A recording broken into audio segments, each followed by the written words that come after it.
Olá, seja bem-vindo ao Pipoca Pod, o seu podcast sobre capoeira. E no episódio de hoje a gente vai estar iniciando uma série de 8 episódios aprovados aí na Lei Aldir Blanc, que vai tratar sobre mulheres da capoeira e questões de gênero.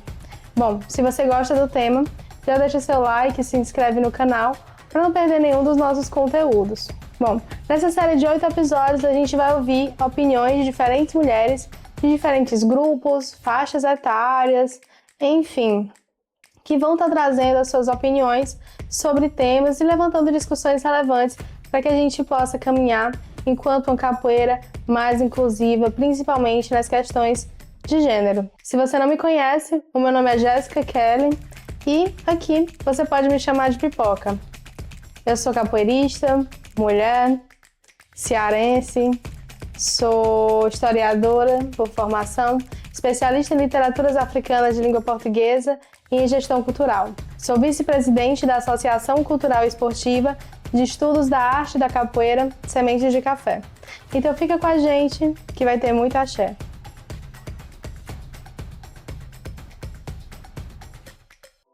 Bom, e para iniciar essa temporada, a gente vai tratar sobre uma questão inicial muito importante, que é o apagamento histórico das mulheres na capoeira.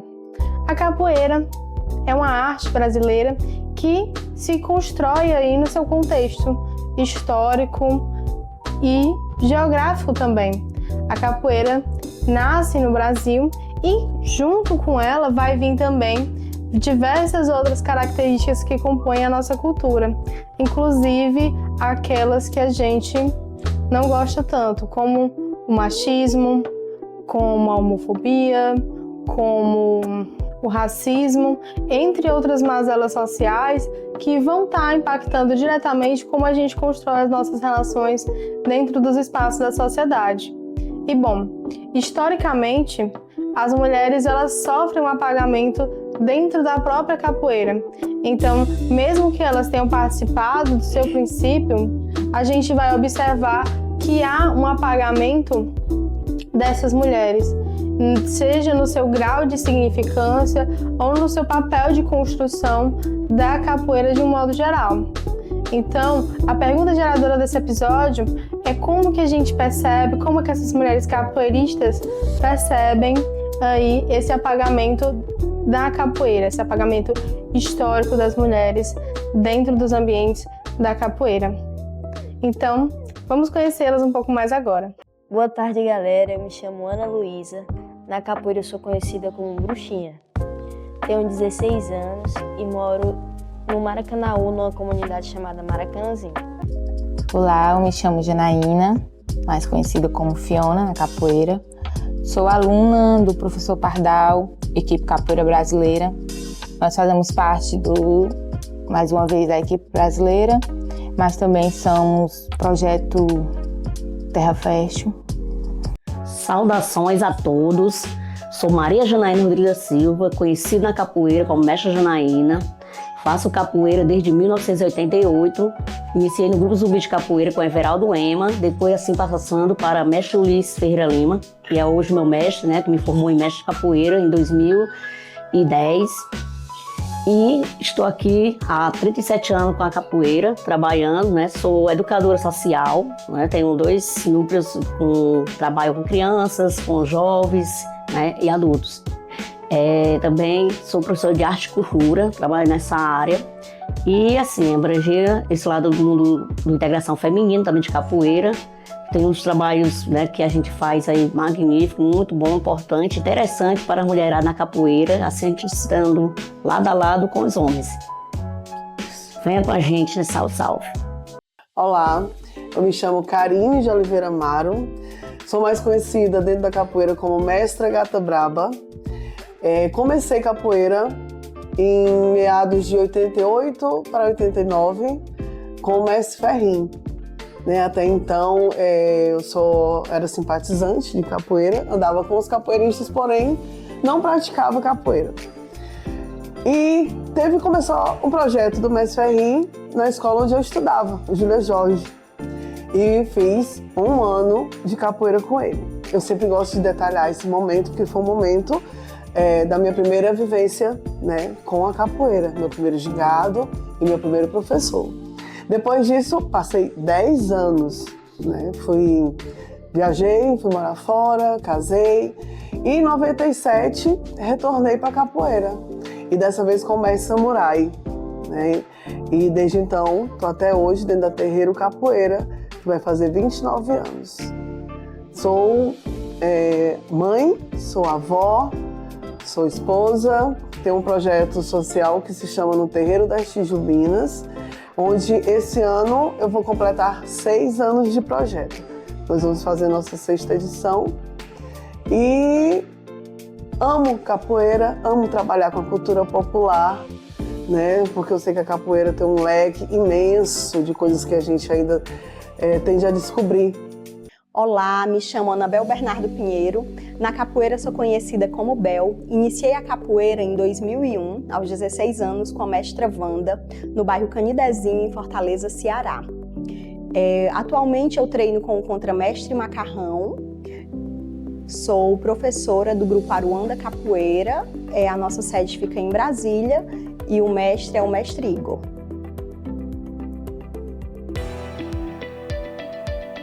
Olá, eu sou Marina. Na capoeira o pessoal me conhece por Tijubina. Atualmente eu tenho uma graduação de professora de capoeira. Estou na capoeira desde 1996. Sou mãe atípica, mãe de 4 filhos. Olá, me chamo Ruth da Silva Pereira. Na capoeira eu sou a professora Ruth. Faço parte da AZC, Associação Zumbi Capoeira. Treino com o mestre Jackson lá no Pirambu, e faço parte também aqui do Centro Cultural Mestre Lula, Temos mestra Carla e mestre Lula também. Eu ministro aulas de jongo, de samba, musicalidade, dentro da capoeira. Eu entendo o apagamento histórico das mulheres na capoeira quando a gente vê como está hoje em dia, que segundo a última pesquisa do IFAM, nós temos mais de 100 mestres dentro do estado e a quantidade de mestras é um total de 16. Então a gente tem esses resultados palpáveis hoje em dia, de muitas mulheres, de muitas não, porque no início da capoeira não haviam tantas mulheres assim, apesar de ter uma quantidade. Mas no decorrer do tempo, essas mulheres foram desistindo e poucas foram chegando até os dias atuais, até a graduação, vamos dizer, máxima na capoeira, essa graduação de mestra. Atualmente, as mulheres mestras aqui no estado equivale a menos de 5% da quantidade total de mestres, o que ainda é uma quantidade positiva se a gente for comparar com outros estados, que existem alguns que não tem atualmente uma mestra sequer. E toda a história, a importância que essas mulheres tiveram desde o início da capoeira, o quanto elas trabalharam junto no desenvolvimento da capoeira, na construção de eventos, e o nome delas não era em momento algum destacado. Eu sei de casos em que tinham 2 pessoas, que davam aula, que eram uma contramestra e um mestre, e no evento de capoeira tinham alunos dos 2, mas em momento algum foi citado que aqueles alunos eram daquela contramestra, E isso a chateou de uma certa forma, que ela saiu do grupo e criou o próprio grupo dela, Porque realmente eram coisas que aconteciam e que não se dava uma relevância para o trabalho da mulher dentro da capoeira, o que já era pouco e ainda não se dava o devido valor, Mas que bom que muitas mulheres não aceitaram, que muitas mulheres se posicionaram e deram continuidade ao seu trabalho. Por conta do tempo, eu entendo por conta do tempo que eram mais homens capoeiristas, porque as mulheres ficavam em casa, ficavam cuidando dos seus filhos. As mulheres veio se apagando mais pela parte da luta da capoeira. De fato, infelizmente, elas são uma grande maioria, só são lembradas, faladas por algo histórico que elas fizeram, que no nosso ver é algo fora do comum, E isso para mim, infelizmente, é algo triste, porque existiu várias mulheres na época, que não foram faladas, que tiveram grandes participações na capoeira, mas devido ali o padrão que se era imposto da época, muitas delas são faladas até hoje. As que a gente mais conhece, mais ouve falar delas são a Dandara, a Nizinka. Eu não tenho certeza se é Maria 12 Homens ou é Maria Teresa 12 Homens. As que são as mais conhecidas e as mais faladas, né? A gente sabe que houve mais. Mas infelizmente foram ali minimizados, né? Que pra mim, por sinal, é muito triste. Bom, levando em consideração os apontamentos, acho que fica algumas reflexões pra gente, né? Como que a gente tem que fazer algo histórico, algo fora do comum para ser lembradas. O que é que a gente tem que fazer para ser lembradas? O que é que a gente tem que fazer para ser celebradas? Enquanto muitas vezes isso acontece com homens absolutamente comuns. As mulheres, elas têm que estar nesse lugar de excepcionalidade para elas serem convidadas, por exemplo, para dar um aulão. Tem que ser uma mulher excepcional. Então, assim, é interessante que a gente possa pensar sobre isso também. Que a gente possa pensar sobre como que essas mulheres, elas são lembradas pela sua excepcionalidade, sabe? Enfim, talvez a gente tenha que criar a roda aí, né? Pronto, como eu entendo e percebo é assim, porque às vezes a gente vê muito aí o pessoal fazendo palestra, trazendo pessoas para fazer falas em eventos, e a gente escuta muito falar do homem, né? A parte do homem, a parte aquela pessoa que começou lá no começo da capoeira, uns que já fez isso, fez aquilo, que deixou muita história, que já partiram, mas as mulheres lá do passado também, que são muitas, não são poucas, não são lembradas. Dificilmente alguém chega para falar algumas mulheres passadas, e tinha muito, né? Quer dizer, mas você é uma pessoa bem do passado antigo, mas teve muitos mais antes de mim. Então, assim, e até mesmo não só aqui em Fortaleza, outros cantos também que a gente escuta falar que teve, mas assim, poucas realmente são trazidas, são lembradas, né? Então a gente vê esse lado ainda muito masculino, muito fechado de lembrar as histórias do homem na capoeira, né? E a gente sabendo que tem muitas sobre mulheres guerreiras lá no passado que também fez história e foram esquecidas, né? E às vezes até umas mesmo que são atuantes hoje em dia, que também são esquecidas também, né? Também pensar o que é que a gente tem que fazer, né? Para ser lembrada, qual é o lugar que a gente tem que ocupar? O que a gente tem que fazer para ser lembrada? Não só no futuro, não só pelas futuras gerações, mas ser lembrada, por exemplo, quando alguém vai pensar um evento e diz assim, nossa, eu queria fulano para dar um aulão sobre tal coisa. O que é que a gente tem que fazer, né? E não só isso, em vários outros momentos, né? Momentos de celebração, momentos em que a gente vai estar ocupando esse lugar de homenagem, e qual o crédito que as pessoas dão exatamente para essas homenagens recebidas por mulheres, né? Quantas e quais mulheres da capoeira você conhece que foram homenageadas? Isso é uma questão. Quantas mulheres são admiradas dentro dos espaços da capoeira? Esse lugar de admiração, ele também vai refletir muito sobre as nossas estruturas sociais. Bem, isso é uma pergunta bem interessante, sabe, Pipoca? E que eu também me questiono muito.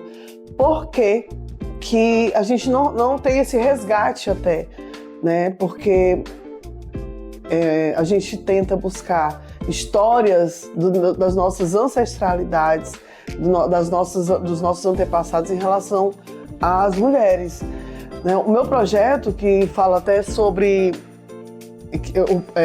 Tijubinas, muitas pessoas dentro da capoeira não conciliam o nome Tijubina, né? Aqui no nosso estado, Tijubina é um calango, um lagarto. Só que Tijubina eram as mulheres que Mestre Bimba cortejava, eles denominavam elas de Tijubina. Tijubina eram as mulheres que respondiam o coro, eram as sambadeiras, eram as mulheres que estavam por trás na cozinha, as que tomavam de conta da academia de Mestre Bimba, né? Então, assim, é um resgate que eu estou tentando trazer da nossa ancestralidade, dessas mulheres que ficavam por trás, né, das rodas, as mulheres que davam um suporte aos homens dentro da capoeira, né? E eu ainda lamento muito não ter esse resgate e não sei por que foram apagadas dessa forma, já que tem tanta história bonita de várias mulheres que lutaram, né, junto com os homens que lutaram também em prol do reconhecimento delas. Aqui eu acho que a gente tem um ponto importante. Quando a gente fala sobre resgate, né? A gente vê, né, alguns pontos disso, né? Vamos resgatar o quê? A nossa história. Vamos resgatar outras mulheres capoeiristas que não são lembradas de alguma forma e vamos introduzi-las aí no nosso meio e reconhecê-las, dar o devido valor por que elas estiverem fazendo, o que elas já tiverem feito. Mas pensar também como que é possível, né? Como é que a gente pode pensar esse resgate de uma forma que seja respeitosa com elas e quais são os instrumentos que a gente tem para fazer esse resgate, né? Quais são os instrumentos que a gente pode utilizar? Quais são as fontes históricas que vão trazer essas mulheres, né? Bom, é um debate, é uma construção que a gente vai ter que fazer aí enquanto coletivo, né? O local que eu estou é um salão redondo, amplo, grande. As paredes são laranjas, nós temos algumas cadeiras e mesas por trás de mim, algumas janelas, um relógio e o chão amarelo clarinho. Eu acho que o apagamento histórico, ele não é só na capoeira, das mulheres não é só na capoeira, certo? A coisa é muito mais profunda. Na capoeira, claro, com certeza, até porque não é segredo para ninguém que a gente ainda está batalhando o nosso espaço na capoeira, um espaço real, legítimo. Mas na história como um todo, a gente tem, as mulheres sempre tiveram esse enfrentamento, né? Do espaço delas, do local delas serem reconhecidas. Quantas de nós não fizemos a nossa parte historicamente e não estamos documentadas, não estamos fazendo parte da história, né? Poucas estão. E mesmo assim, o pouco que se sabe é resquício de um cantinho de outro, um documento ou outro que ninguém sabe direito. Mas eu acho que na capoeira isso fica mais grave ainda, porque é um ambiente sempre muito, agora não, mas um ambiente que era sempre muito masculino, né? Tem algumas vertentes, você vê que historicamente são poucas mulheres. Os documentos, as coisas que a gente tem documentadas, elas falam muito pouco sobre as mulheres, né? Isso dá para perceber que é uma coisa da cultura da época. A cultura da época, né? Não que essa cultura machista tenha passado. Infelizmente, a gente ainda lida com ela, mas a cultura da época ainda era pior as coisas. Eu acredito que seja por tudo isso, né? Historicamente, a mulher, ela é tirada, arrancada, apagada da história. Por muito tempo na capoeira, né, a gente era apagada, né, pois a gente não tinha o nosso espaço, a gente não podia tocar, não podia cantar. Por muito tempo, os homens, eles falavam isso, né, que a gente não podia, que muitas vezes também o nosso lugar não era ali, né? E também a gente sabe que as mulheres passam por coisas 3 vezes piores, né, pode dizer assim, do que o homem, né? Tem a adolescência, tem o ciclo menstrual, né? E quando a gente tenta juntar tudo isso, né, a gente, olhando por outro lado, né, também não só sobre os homens, a gente tem esse apagamento, pode ser sim natural, né? Porque a gente tem outros deveres, outros afazeres, mas a gente tem que encaixar tudo isso, né? E poder caminhar na capoeira. Aí quando chega na capoeira, né, posso dizer assim, antigamente, hoje em dia, né, a gente já consegue tocar quando a gente quer, cantar quando a gente quer, né? Mas antes era bem complicado. Bom, e agora eu acho que fica uma reflexão mesmo sobre o que é que a gente está construindo enquanto fontes históricas para evitar a continuidade desse apagamento. Uma construção de memórias. Quantas mulheres você conhece que estão se gravando ou gravando outras mulheres para que a gente possa construir uma nova história, uma história sem tantos apagamentos? E pensar qual o alcance que a gente está tendo dentro disso tudo, né? Essas questões parecem vagas agora, mas que a gente vai estar se aprofundando aí nos próximos episódios, de pensar como que isso afeta as relações da gente enquanto mulheres, enquanto capoeiristas e enquanto sociedade, que tenta ser mais inclusiva em diferentes espaços, né? Bom, por hoje é só. Até o próximo episódio. Então, segue a gente, deixe seu like, ative o sininho e acompanhe a gente, porque, né, a gente precisa do seu apoio. Para além disso, ainda tem mais 7 episódios aí pela frente. Até a próxima!